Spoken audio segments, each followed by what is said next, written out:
ang mga kwento ng pag-ibig, kwento ng buhay at kwento ng pag-asa dito sa Barangay Love Stories. Love Stories. Sa nakagisnan, obligasyon ng padre di pamilya ang mag-provide para sa kanyang pamilya. Nakapatong na sa kanyang balikat at pride ang responsibilidad ng lahat ng kasama niya sa bahay. Ikaw ba ang padre di pamilya sa iyong tahanan? Dear Papa Dudut, ako nga pala si Socorro, 45 years old, habang fresh pa sa utak ko. Ang mga nangyari sa buhay ko ay gusto ko lang sana itong ikwento sa inyo. Sana maintindihan ninyo ako. Nakipag-live-in ako sa kaedad kong si Willie. Kakasimula pa lang ng relasyon namin at wala pang isang buwan ay nagsama na kaming dalawa. Bit-bit ko sa bahay ni Willie ang 18 anyos kong anak na dalaga na si Jovi. Maswerte akong pumayag si Willie na isama ang anak ko. Hindi lahat ng lalaki gustong magbit-bit ng hindi niya bagahe. Una pa lang na binanggit ko si Jovi kay Willie ay hindi na ako nagkaroon ng problema para mapalapit ang loob ng anak ko sa kanya. Tinanggap niya si Jovi na para bang sarili niyang anak. Single si Willie noong nakilala ko at wala siyang naging asawa, pero nagkaroon siya, Papa Dudut, ng mga karelasyon na mas bata sa kanya. Hindi niya nakasundo ang mga yon dala marahil ng agwat sa edad. Kaya naman minabuti niyang doon na lamang sa kaedad niya sumubok. Ako ang nagkataon na napadpad sa kanyang daan habang naghahanap ng kaparehas. Maswerte akong masasabi, Papa Dudut, na napadaan siya sa landas ko. Dahil noong time na yon ay hindi ko na alam ang ginagawa ko sa buhay. Ang dati kong asawa at tatay ni Jovi ay hiniwalayan ko noong time na sinalba ko ni Willie. Kaibigan ko pa lamang si Willie noon at nasasabihan ko siya ng problema ko sa dati kong asawa. Kay Willie ako madalas umiiyak na para bang siya ang matalik kong kaibigan. Siguro'y doon ako na fall sa kanya, Papa Dudut. Ganon din siya sa akin. Doon na rin nagwakas ang pagmamahal at pasensya ko sa dati kong asawa. Dahil kay Willie ay nagkaroon ako ng lakas ng loob para iwanan ang mapang-abuso kong asawa. Inalala ko noong simula si Juvie dahil baka ayaw niyang magkahiwalay kami ng tatay niya. Pero nagulat ako nang ang anak ko na mismo ang nagtulak sa akin para umalis na kami sa poder ng kanyang ama.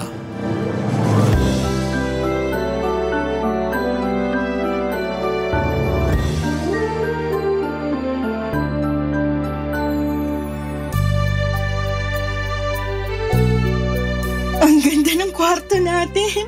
At ang presko at ang lambot ng mga unan at kumot. Kanino mo pa sinasabi yan? Nako-conscious na yung unan sa mga papuri mo. Masaya lang talaga ako kasi ibang-iba to sa naging buhay ko sa dating asawa ko.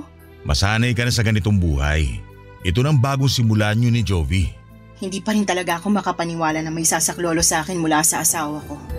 Akala ko habang buhay na akong makukulong at mabubulok sa piling niya. Nadidinig talaga ng Diyos ang dasal natin. Kaya nga abot langit ang pasasalamat ko sa Diyos dahil hinugot niya ako palayo sa asawa ko. Mabuti na lang talaga. Mabuti na lang ano? Mabuti na lang at inad mo ako sa Facebook. Kung hindi mo ako kinaibigan. Anong kinaibigan? Itatama ako lang ha. Baka ibig mong sabihin kung hindi kita nilandi. Basta, nagsimula tayo sa friendship. Hindi pa naman ako interesado sa iyo nung una. Ouch naman.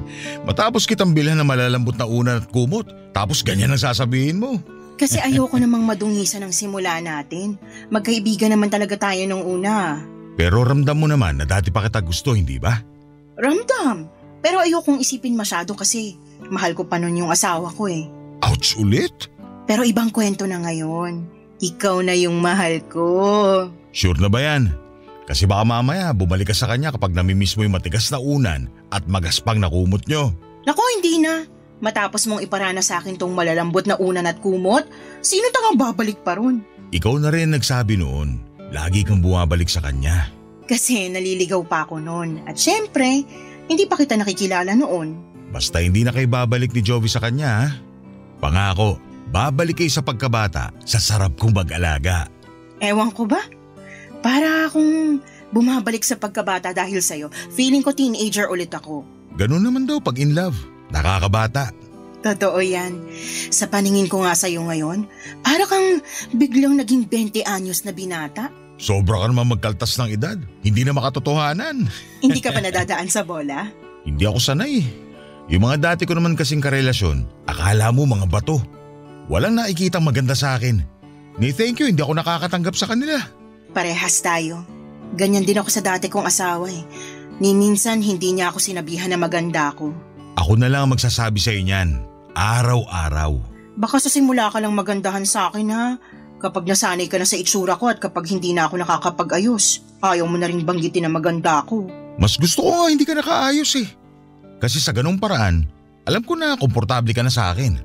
Mas gusto ko kapag komportable ka sa akin. Ngayon palang komportable na ako sa'yo kahit hindi mo nasabihin yan. Eh di ayos. Kahit ako komportable na ako sa'yo. Ganun ata kapag soulmates. Naniniwala kang soulmates tayo? Naniniwala ako na pinagtagpo tayo. Pinagtagpo kami ni Willie sa mga panahong kailangan namin ang isa't isa. Tamang timing. Masaya ako sa timing na yon. Natagalan man bago ako natauhan sa dating asawa ko ay ayos pa rin. At least, marami akong natutunan sa dating relasyon ko, Papa Dudut. Alam kong meron din akong pagkakamali sa dating asawa ko at handa ko na yung baguhin at huwag ulitin sa relasyon namin ni Willie. Gusto ko na talagang makatuluyan at maging huling karelasyon si Willie. Kaya walang gabi na hindi ko pinagdasal na tibayan ng Diyos ang relasyon namin. Huwag sanang hayaan ng Diyos na umulit kami sa mga naging pagkakamali sa dati naming karelasyon. Alagaan sana kami lagi ng Diyos, lalo na kapag may kinakaharap kaming problemang dalawa. Sa simula pa lang ay naging bibo na si Willie sa pagpapakita ng pagmamahal sa aming mag-ina. Pinagsilbihan kami na akala mo ay siya ang madre di pamilya. Lahat ng kailangan namin kahit ultimo mga luho na pwedeng wag na lang iabot ay binibigay pa rin niya. Sinabi niyang siya na lamang daw ang bahalang bumawi sa mga pagkukulang ng dati kong asawa sa aming mag-ina. Kailangan daw naming maramdaman na kamahal kami. Sa ganong paraan ay mas magiging maayos ang pakiramdam namin at maghihilom na ang mga sugat namin. Totoo naman ang sinabi niya, Papa Dudut, dahil sa pagpapakita niya ng atensyon, pagmamahal at respeto sa amin ni Juvie ay napansin kong gumanda kami ng anak ko at mas naging mabuting tao. Parang mga bulaklak na nadiligan ng maayos. Pinapaarawan ng sapat at nilagay sa lilim kapag alanganin ang panahon. Ganon kami inalagaan ni Willie. Kaya naman namukadkad ang kagandahan namin ng anak kong si Jovie, Papa Dudut.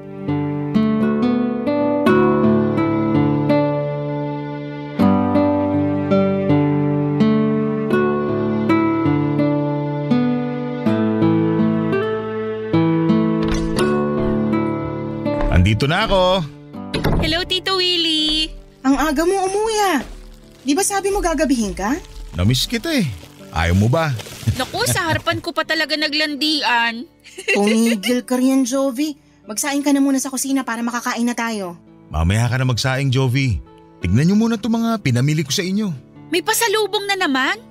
Thank you talaga, Universe. At na-t-shirt ni Mama si Tito Willie. Naka-jackpot. Kakabili mo lang ng mga pasalubong sa amin nung Lunes ah. Meron na naman ulit? Si Mama parang nauumay na sa regalo ni Tito.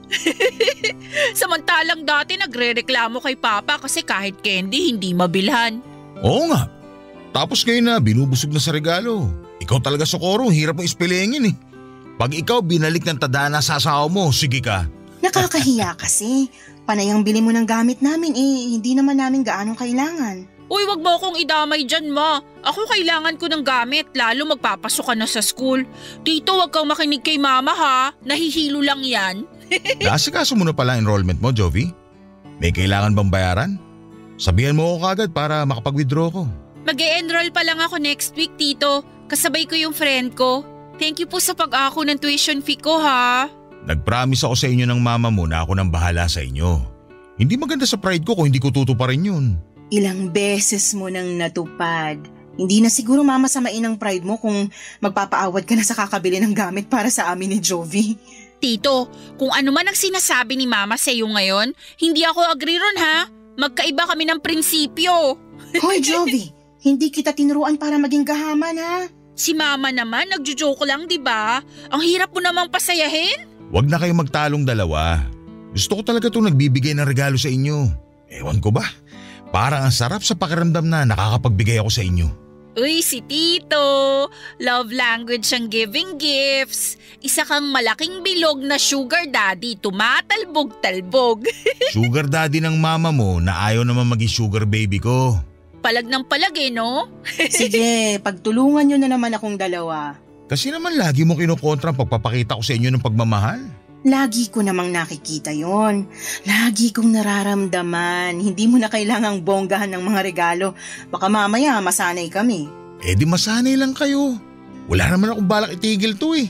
Tito, anong gift ko ngayon? Hindi ko alam kung magugustuhan mo tong pantalon na binili ko. Sabi kasi nung anak ng kumpare ko, uso raw to ngayon eh. O eto, tingnan mo. Uso nga yan! Gusto ko talaga to! Suot to ng K-pop idols ko! Thank you, Tito! Ako, anong pasalubong mo sa akin? Uy, kala ko ba ayaw mo ng regalo, Ma? Kung nabili na ng tito mo, bakit pa ako tatanggi, di ba? Plastic. Lagi ka nagre-reklamo na puro butas na ang mga duster mo. Kaya binilang kita ng 6 na duster. Makapal ang tela at presko isuot. O ito. Ganito yung duster ko nung dalaga ko. Ito yun! Ay, thank you, Willie. Alam mo talaga ang kahinaan ko. Naku, samantalang kanina panay pang tanggi. Bibigay din naman pala. Alam mo naman ang nanay mo, medyo pakipot. Medyo pakipot ba, Tito? Parang sagad nga yung pagiging pakipot niyan eh. Nahirapan na nga ako sa kanya nung ligawan ko tong nanay mo. Tapos ngayong nakuha ko na siya, gusto pa rin akong pahirapan. Dalagang Pilipina eh. Ay! Sige, pagtulungan nyo na naman akong dalawa. Joke lang, Ma. Love you.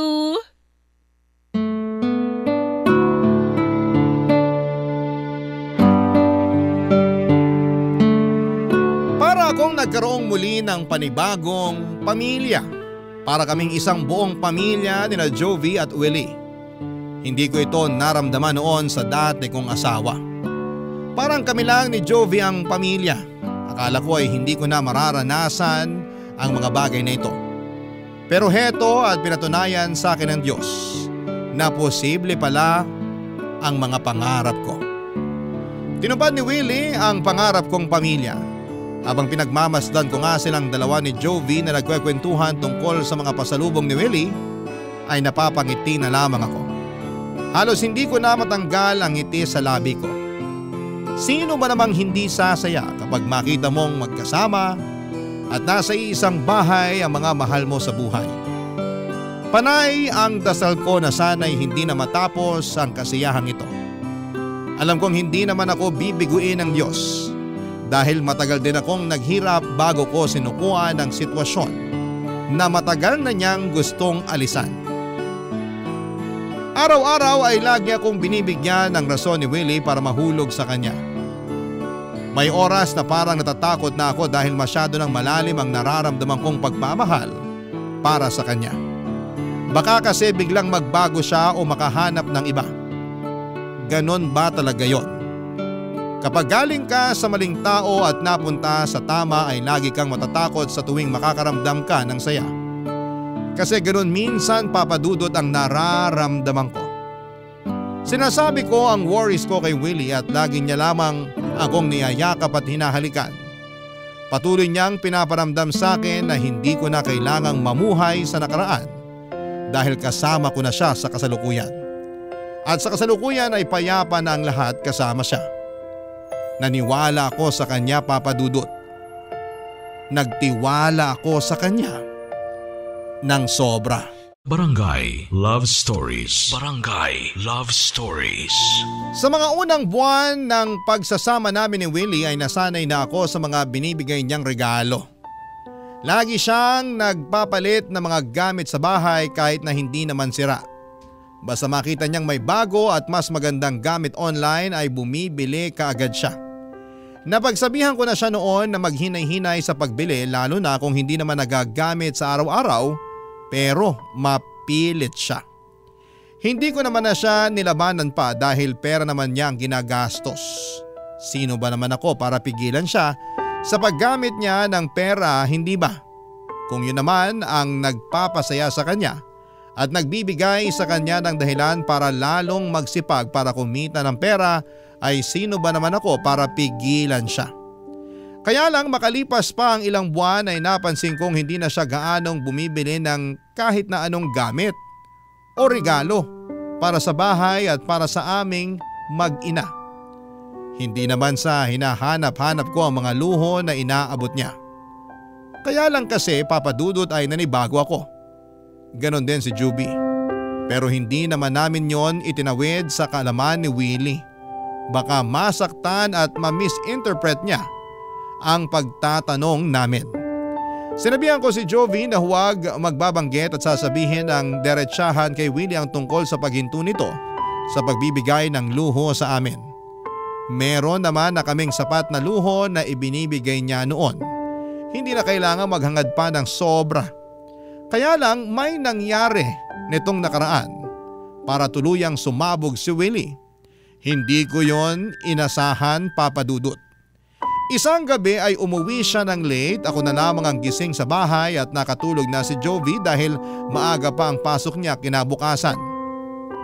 Hindi ako late matulog pero nagawa kong maghintay kay Willie dahil nababahala na ako sa dalas ng pag-uwi niya ng late, papadudot.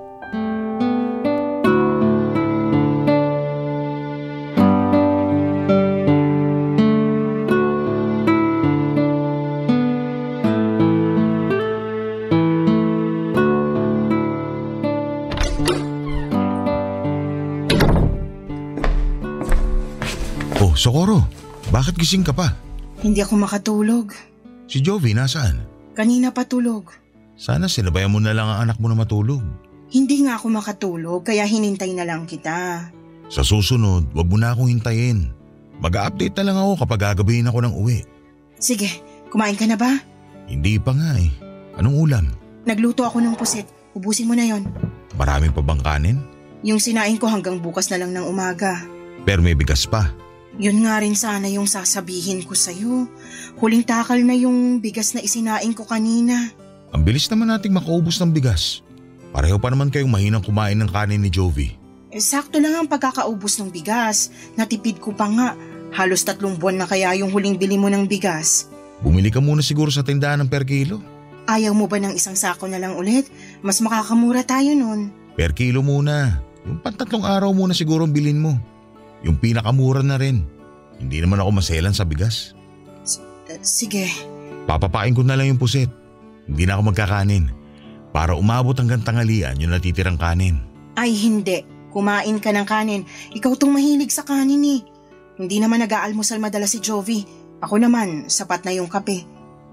Sa'yo na lahat ng natitirang kanin. Mas kailangan mo yun kaysa sa amin. Ikaw pa naman tong laging nasa labas para rumakit. Salamat, Socorro. May mga frozen food pa ba tayo? Hotdog na lang tapos kalahating plastic ng tosino.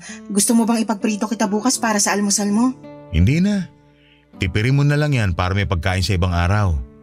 Mga dilata natin, kamusta naman? Ayos naman sila sa cabinet. Close na sila sa isa't isa, hindi na sila namamahay. Pansamantala, dilata muna ang ulam natin. Lalo na kapag wala naman ako. Haluan mo na lang ng repolyo o kahit na anong gulay para magmukha namang disente. Nakakapanibago naman. Ang alin? Naaalala ko lang dati ayaw mong bumili ng delata. Sabi mo hindi magandang kainin eh. Kaya lagi kang nagpapaluto sa akin ng mga fresh na karne at isda. Tapos madalas gusto mo magpa-deliver na lang tayo ng pagkain. Napilit lang kitang bumili ng delata para kung sakaling magkaroon ng emergency meron tayong mabubuksan. Hindi ka pa ba nagpapasalamat na mabubuksan mo na sa wakas yung mga delata na pinaglalaban mo sa akin dati? Nabigla lang. Hindi ko naman inaasahan na gugustuhin mong mag-ulam ng delata. Masama bang kumain ng delata? Oy, wala akong sinabing ganyan ha. Ang sinabi ko lang, nanibago lang ako. Mali ata ako na sinanay ko kayo sa luho. Parang diring-diri ka ng kumain ng mga delata. Baka pati sa bigas sumelan ka na rin. Hindi ako kailanman nandiri sa delata kahit ilang beses mo pa akong pinakain ng crispy pata at mamahaling putahe. Baka nakakalimutan mo, sinanay din ako dyan ng dati kong asawa. Bakit kailangan pang banggitin ang dati mong asawa? Nasanay ka na nga yata sa luho. Hindi ko maintindihan bakit minamasama mo tong sinasabi ko sa'yo. Wala naman akong masamang intensyon. Nag-uusap lang tayo. Bakit biglang pumangit ang dating sa'yo? Kasi pagod na ako sa kakahanap ng pera. Tapos parang pinamumukha mo pa sa akin na wala akong kwentang padre di pamilya. Di keso dilata at mumurahing bigas na ang kaya ko ibigay sa inyo mag-ina. Ganun ba yon ha? Ganun ba yon? Di na ba uso magpasalamat at magpakita ng utang na loob? Naligaw na ako sa usapan. Ni minsan hindi ko naisip yung mga sinasabi mo. Ikaw lang ang nakakaramdam niyan. Huwag mo na ako ipaganda na makakain niya yun. Alis mo na ako. Saan ka naman pupunta?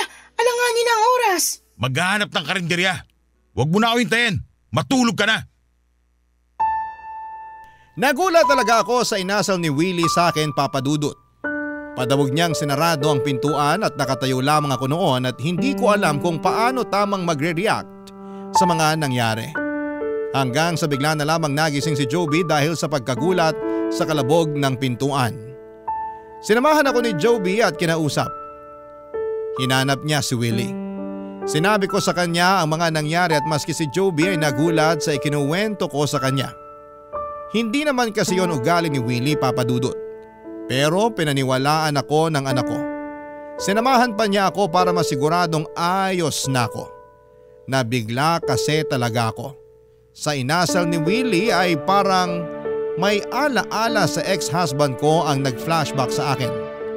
Lalo tuloy kinabahan ang puso ko. Na mainit ang ulo niya at walang pera. Ayaw ko mag-overthink. Pero may problema nga kaya si Willie sa pera. Sinabi ko ang iniisip kong yon kay Joby, Papa Dudut at tumango lamang ang anak ko. Dati pa naman daw yon napapansin ni Joby kay Willie. Hindi niya lang daw magawang sabihin sa kanya lalo't inuunahan ko na siya na huwag punahin ang pagbabawas ni Willie ng pagbibigay ng regalo sa aming mag-ina. Nasabi ko na rin ang tungkol sa dilata at sa bigas. Doon na nga mas lalong nakumpirma na mukhang problemado sa pera si Willie. Pero bakit hindi siya naging honest at sabihin sa amin ang katotohanan? Handa namang kaming makinig. Lalo na ako. Wala akong alam sa mga pinagkukuhanan niya ng pera at hindi ko ugaling magtanong sa tao tungkol sa trabaho nila. Parang hindi yon komportable para sa akin. Kaya hindi ko alam kung paano ko maitatawid ang tulong at suporta para kay Willie, gayong hindi ko naman alam ang eksakto na pinagkukuhanan niya ng pera. Isang araw ay mas lalong lumala ang lahat. Maagang umuwi si Willie sa bahay, balisa at tulad ng dati ay iritable din, Papa Dudut.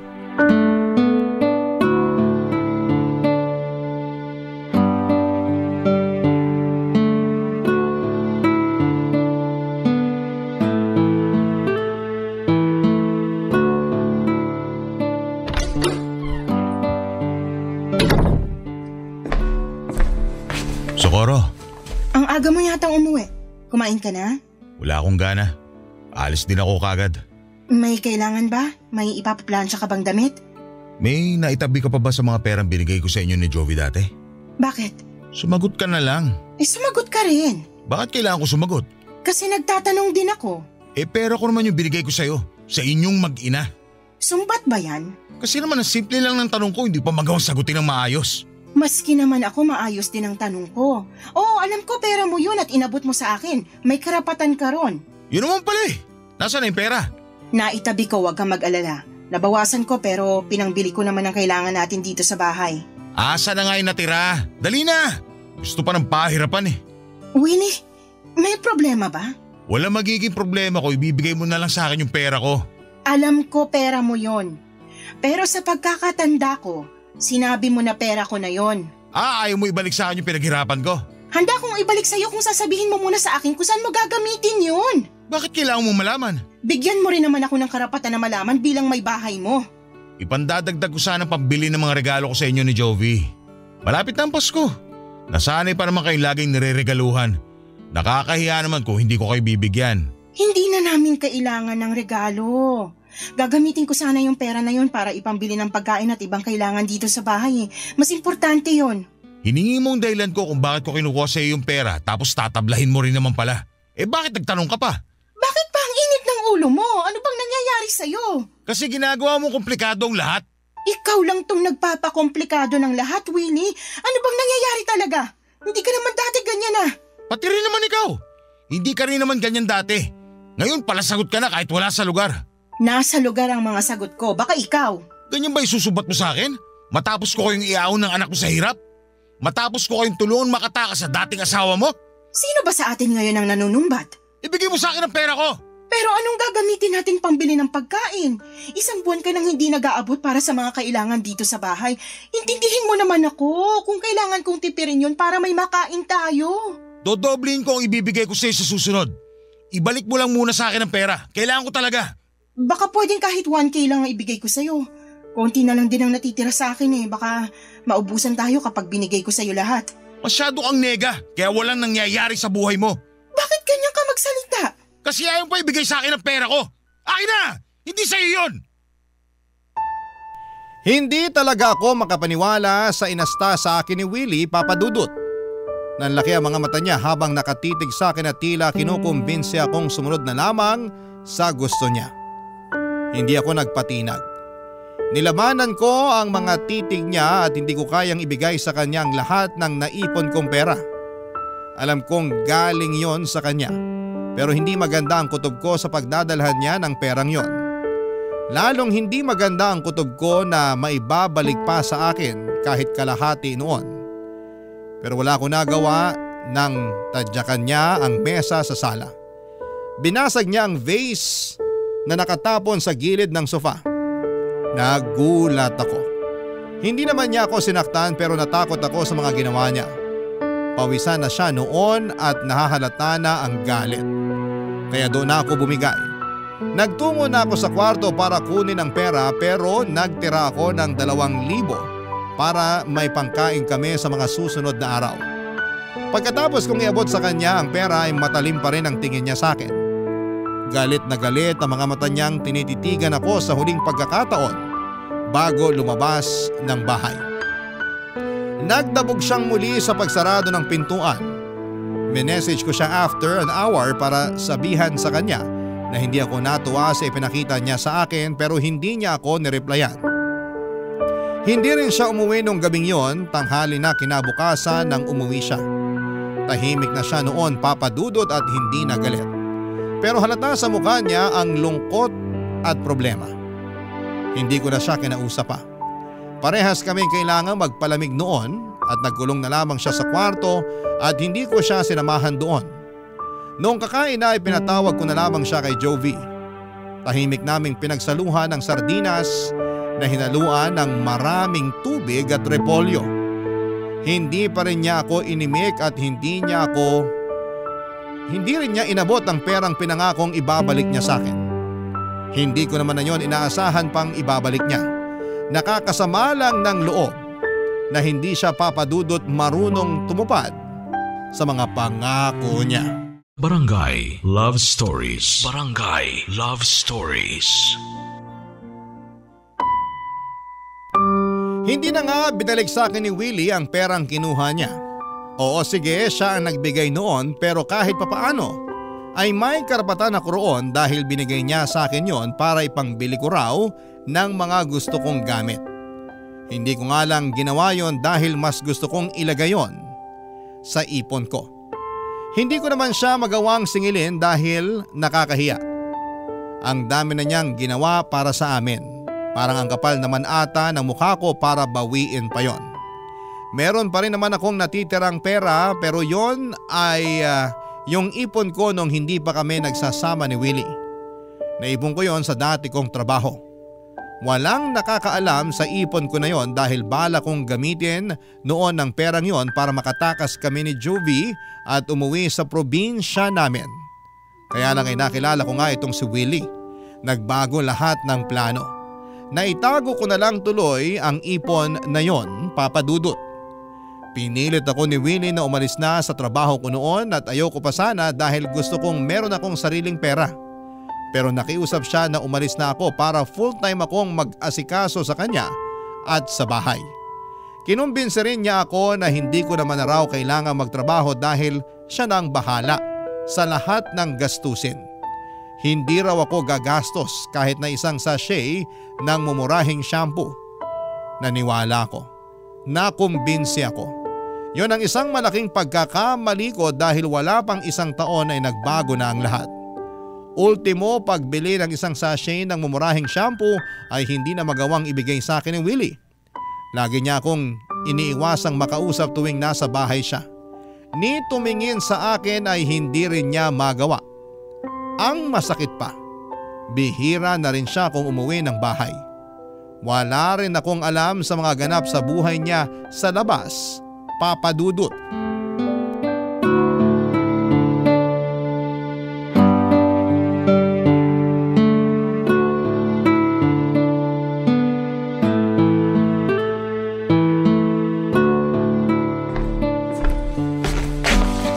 Ma, busy ka? Nagbabudget lang ako para sa pagkain natin para sa linggong to. Bakit? Nakita kasi ako kanina nung may-ari ng tindahan sa kanto. Nagtatanong kung kailan daw natin babayaran yung bigas na inutang natin. Hindi pa ba dumaan doon ng Tito Willie mo? Sinabi niya sa akin na siya na yung magbabayad ng inutang nating bigas eh. Mukhang hindi pa eh. Nagagalit nga po yung may-ari eh. Mabuti na lang dumaan na yung jeep na sasakyan niya. Napilitan tuloy huminto sa kakatalak. Nakakahiya naman. Hayaan mo, dadaan ako doon mamaya bago ako mamalengke. Makikiusap muna ako na kalahati munang babayaran ko. May iutos po ba kayo sa akin na iluto? Wala naman po akong gagawin ngayon. Pakitingnan mo muna sa cabinet kung meron pang natirang sardinas. Meron pang kalahating repolyo sa ref. Isahog mo bago masira. Dagdagan mo ng tubig para pangbawas ng alat ha. Tsaka dagdag sabaw din. Huli na po yung sardinas na inulam natin kagabi. Sigurado ka ba? Parang may nakita pa ako na isang sardinas. Isang meatloaf na maliit na lang po yun. Kasya na po siguro yun kung tayong dalawa lang ang kakain. Paano naman ang Tito Willie mo kung umuwi siya? Maghahanap yun ng pagkain. Ma, may sasabihin din pala ako. Oh, ano yun? Nawawala po kasi yung naipon kong pera na itinago ko sa ilalim ng kama ko. Ha? Hindi akong kumuha ah. Tignan mong mabuti, baka na-misplace mo lang o kaya nahulog kung saan. Halos baliktarin ko na po yung buong kwarto pero wala talaga eh. May pagkaburara ka pa naman. Andyan lang yan. Wala namang ibang taong bumibisita rito. May hinala po ako. Ha? Hinala? Si Tito Willie po. Ay Jovi, wag ganyan. Wag kang mambibintang ha. Kasi naman ma, nung naligo ako nung isang araw tapos pagpasok ko ng kwarto ko, andun siya. Hindi naman siya pumapasok sa kwarto ko kahit kailan. Baka naman kasi may tinitingnan siyang mga butas sa kisame o mga butas sa sulok ng kwarto mo. Alam mo na, tag-ulan, nag-iingat lang ang Tito Willie mo. Hindi naman po niya sinabi sa akin yan. Nagulat nga siya nung nakita ko tapos bigla siyang may binulsa. Tapos nagmadali na pong umalis. Busy kasi ang tito mo. Alam mong naghahanap ng ibang racket para lang may makain tayo. Pero bakit hanggang ngayon wala pa rin tayong makaing matino? Yung ipon nyo, nagagamit nyo na pangbayad ng kuryente at tubig. Paano kapag naubusan kayo? Hindi ako aabot doon. Makakahanap ang tito mo ng pagkakakitaan. Magtiwala lang tayo sa kanya. Nagtiwala naman po ako sa kanya nung pumasok siya sa kwarto ko. Kinabukasan, nung chinek ko yung ilalim ng kama ko, nasaid na lahat ng perang andun. At kayong dalawa lang naman ni Tito ang nakakaalam na nagtatago ako ng pera ron. Hindi ba nga nagbibiro pa siya noon na baka ngat-ngatin ng daga yung perang tinatago ko doon? Jovi, wag nga muna natin itong pag-usapan. Sumasakit ng ulo ko sa kakaisip kung saan tayo kukuha ng pera. Hanapin mo pa sa kwarto mo, nandun lang yun. Isipin mong mabuti. Pero ma… Anak, please.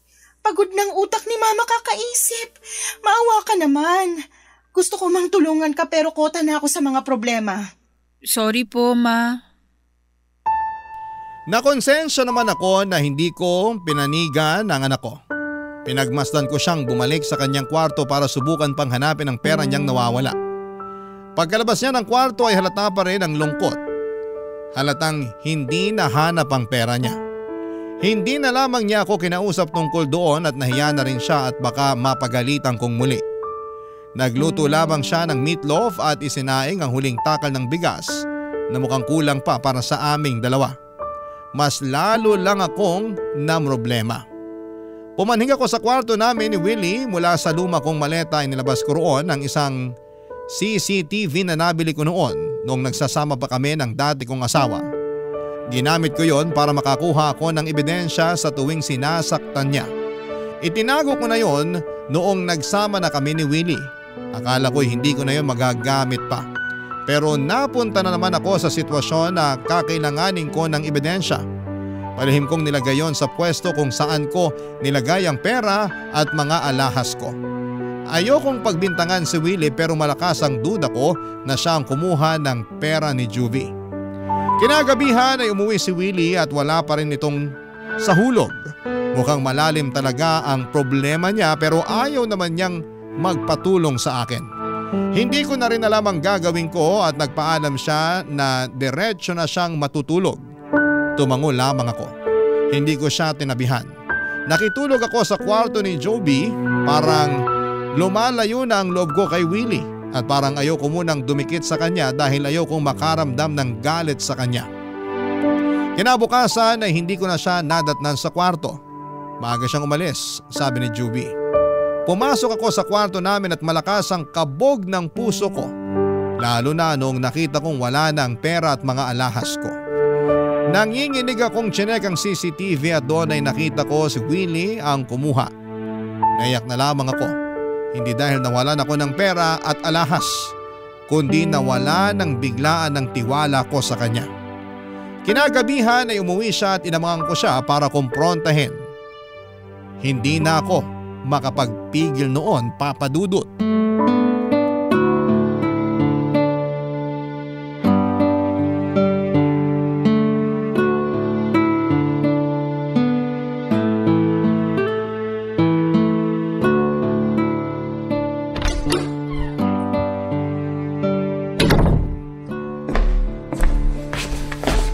Bakit gising ka pa? Hinintay talaga kita. Matutulog na ako ha. Maaga akong aalis bukas. Mag-usap muna tayo. Tungkol saan ba? Aminin mo na sa akin yung totoo. Ano na naman yan? Wala ka na bang pera? Ang sakit naman ng bintang mo. Alam mo bang hindi yan maganda sa pandinig ng mga lalaki? Hindi naman kami bulag at manhid ni Jovi para makita yung pagbabago mo. Pati si Jovi dinamay mo rito. Tatay na ang turing niya sa'yo. Pati siya nakakaramdam na rin. Nag-aalala lang siya sa'yo. Wala kayong dapat ipag-alala. Ayos lang ako. Hindi yun ang nakikita ko. Hindi ka na nakakapag-abot para sa mga gastusin dito sa bahay. Lagi ka pang wala. Nagagalit na yung tindahan sa kanto dahil hindi tayo makabayad ng mga inuutang natin doon, Willie. Sabihin mo na lang yung totoo para alam ko kung saan ako lulugar. Wala akong dapat sabihin sa'yo. Maayos naman ang lahat. Praning ka lang dahil hindi na kita nabibigyan ng luho katulad ng dati. Aba, matuto rin tayo magtipid. Mga mayayaman nga hindi bigay todo sa luho nila. Tayo pa kaya? Hindi na problema sa akin kung hindi mo ako mapagbigyan sa luho ko. Pero yung mga araw-araw na pangangailangan natin, ibang usapan na yun. Nangako ka magpo-provide ka sa amin ni Jovi sa lahat ng kailangan namin. Kaya nga napilit mo akong mag-resign sa trabaho ko kasi sabi mo good provider ka. Ikaw nang bahala sa lahat, di ba? Hindi ko na kailangang magpakapagod sa trabaho dahil kaya mong sustentuhan ang pangangailangan namin. Asa na yung Willie na nagsabi sa akin nun? Hindi naman kasi araw-araw bumubuhos ang biyaya sa akin. Intindihin mo naman. Hindi naman naglalabas ng pera lahat ng butas ko sa katawan. Minsan nagigipit din ako. Kaya ba kinuha mong pera at alahas ko sa kwarto dahil gipit ka? Ibang klase ka rin naman pala mang bintang. Hindi ako magdanakaw. Hindi ako nang bibintang. Naglagay ako ng CCTV sa pwesto kung saan ko nilagay yung pera at alahas ko. Pwede ko ipakita sa'yo ngayon para hindi mo naman isipin na nang bibintang lang ako. Alam mo kasi… Hindi mo ako maiintindihan. Bakit mo yun nagawa, Willie? Bakit hindi mo na lang ako kausapin? Makikinig naman ako eh. Hindi mo maiintindihan. Hindi. Sabihin mo sa akin kung ano bang nangyayari. Natalo ako sa sugal. Nagsugal ka? Nanalo naman ako dati sa sabong. Kaya nga lahat ng luho na kailangan nyo mag-ina na ibibigay ko, di ba? Pero alam mong walang pupuntahang maganda yung pagsasabong. Sa una ka lang papatikimin ng panalo pero babawiin din sa dulo. Sabi ko na hindi mo ako maiintindihan. Bakit pa ba ako nag-aksaya ng laway para magpaliwanag? Sorry, nabigla lang ako. Hindi ko naman kasi alam na sa sugal ka pala kumakapit. Doon naman talaga ako kumukuha ng pera kahit bago pa kita makilala. Naipundar ko tong bahay dahil sa sugal. Ewan ko lang kung ano nangyari ngayon. Hindi ko lang siguro swerte ang taon na to. Ihinto mo na yan, please. Aahon ka rin kahit hindi na magsugal. Magtutulungan tayo. Matutulungan mo ako? Oo naman, kahit ano. Baka may naitabi ka pang pera dyan. Huling pusta na. Gusto kong mabawi yung mga natalo ko. Hindi kita matutulungan dyan. Ayaw na kitang bigyan ng pera para ipangsugal. Kala ko tutulungan mo ako. Sige na, Socorro. Nararamdaman kong ito na yun. Isang pusta pa. Sigurado ako na makakabawi ako. Hindi na ako uulit. Huli na to basta manalo. Hindi. Tumigil ka na sa sugal. Hindi ka mananalo dyan. Huwag kang nega. Nangangati na itong palad ko. Kasabihan ng mga matatanda na magkakapera daw pag ganito. Kaya ilapag mo na sa palad kong pera para makapusta na. Sige na. Alam ko na may naitatabi ka pa dyan. Huwag mo akong pagdamutan. Kinuha mo na lahat, Willie. Wala nang natira sa akin. Ano pang ibibigay ko sa'yo? Gisingin mo si Jovi. Baka may mga hindi pa ako nakuha sa ilalim ng kama niya. Ipaliwanag mo na lang sa kanya lahat. Ikaw din ang kumuha ng ipon ni Jovi sa ilalim ng kama? Hindi na mahalaga yun. Ang importante ngayon, magtiwala ka sa akin na may papanalo ko itong susunod na pusta ko. Nararamdaman ko talaga. Sa susunod na panalo ko, pupunta tayo sa Hong Kong. Ayaw mo ba nun? Hindi ako makapaniwala sa mga narinig kong sinabi ni Willie. Nakangiti pa siya sa akin pero kita sa kanyang mga mata ang pagod at pagkabahala. Alam kong pilit lamang niyang kinukumbinsi ang sarili niya na tama pa rin ang ginagawa niya. Lulong na po si Willie sa sabong at kita naman yon sa kanya pero hindi niya magawang tanggapin. Naiiyak na lamang ako noon habang pinipilit niyang tumawa para kumalma. Para na siyang nasisiraan ng bait. Lalo kung paano niya alugin ang balikat ko para pakinggan ko siya. Para bigyan ko siya ng pera. Panay din ang panginginig ng mga kamay niya. Pinagmamasdang ko lamang siya. Lalo na noong paikot-ikot na siya sa sala habang pinapaliwanag sa akin na sa susunod na pusta niya ay milyon na ang makukuha niya. Naniniwala siya roon at doon ako nababahala. Iba na ang tama ng sugal sa utak niya. Nagkunwari akong bibigyan siya ng pera at naniwala naman siya. Natuwa siya. Napalundag pa siya sa saya. Sinabi ko sa kanya na ibibigay ko yon kinabukasan basta matulog na lamang muna siya. Pumayag naman siya, Papa Dudut. Tumakbo na siya patungo sa kwarto namin at nagtalukbong. Pahuni-huni ng kanta at parang nagbibilang ng pera. Naiiyak na ako noon. Unti-unti ay parang tinakasan na si Willie ng bait at hindi ko napaghandaan yon. Kinabukasan ay ginising niya ako para kunin ang pera. Inabutan ko siya ng 100 piso at natuwa siya. Sabi niya ay magiging 100,000 raw yon. Lumabas siya ng bahay nang hindi man lang naligo o nagpalit man lang ng damit. Hinayaan ko siya.